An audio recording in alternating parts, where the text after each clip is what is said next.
I will talk about how can you find your order on your Wearfit app. We'll go to figure out the solution or know how you can do that on your app.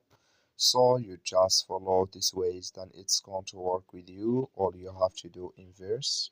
You just go down here, you click here on me down here, you just click on it. So then it's going to take you to your profile. It's going to show for you like this here. Then all you have to do next, you just go down here. So you keep going down, then you click here on my order, you just click on it. Then it's going to take you to next step here. It's going to show for you like this. Then here you will find all order you have in this list here. So like you see here, I have no order yet, but if you have it, you will find it here in this list on your where feature. So that's all you have to do. That's all I wish know you I give it. Thank you for your watching. Don't forget to support us by liking, subscribe.